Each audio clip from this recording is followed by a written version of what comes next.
ගොන්නවලට MEN මල්ටිවර්ක් YouTube channel එකේ අරන් එන දෙවෙනි වීඩියෝ එක මේක. මම මේ වීඩියෝ එකෙන් අරන් එන්නේ වතුර උණු කරන ජෝගුවක දෝෂයක් හදාගන්න ආකාරයයි. වීඩියෝ දෙකම එක වගේ වුණාට එකම කොටසෙන් දෝෂ දෙකක් හදාගන්න විදිය තමයි මං ඔයාලට කියලා දෙන්නේ. හොඳයි අපි බලමු මේ දෝෂය මොකක්ද කියලා. මුලින්ම අපි මේ ස්විච් එක ඔන් කරලා බලමු මොකද්ද මේක වෙන්නේ කියලා. හරි. මෙතන ස්විච් එක ඔන් කරාම බල්බ් එක ඉන්ඩිකේට් වෙනවා මෙතන.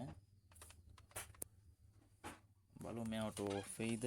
ඒ කියන්නේ සප්ලයි එන එකේ ගැටලුවක් නැහැ. වයර් එකේවත් ප්ලග් টොප් එකේවත් එහෙම ගැටලුවක් නැහැ. මොකද මෙතන මේ බල්බ් එක ඉන්ඩිකේට් වෙනවා කියන්නේ හීටර් එකට සප්ලයි යනවා කියන එක. මේ ඔය සද්ද එනවා.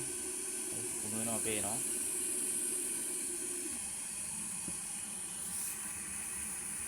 අපි බලමු මේ ටික වෙලා කොහොම ඔන් කරලා තියලා මොකද්ද මේ දෝෂය කියලා. මේකත් මට කස්ටමර් නම් කිව්වේ මේ ඔටෝ ඔෆ් වෙන්නේ නැහැ කියලා. ඒ වුණාට අපි චෙක් කරලා බලමු මොකක්ද වෙන්නේ කියලා.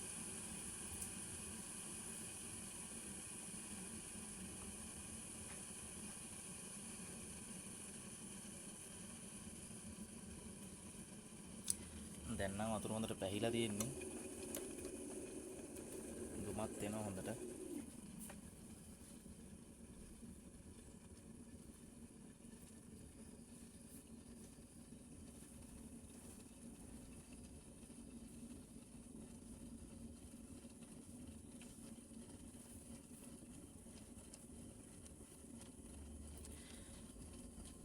මේකේ වතුර දැන් උතුරනවා හොඳට. ඒත් මේ ස්විච් එකේ තියෙන බයිමෙටල් තාඩුව දිවිලෝ තාඩුව මේ ඕෆ් වෙන්නේ නැහැ වගේ.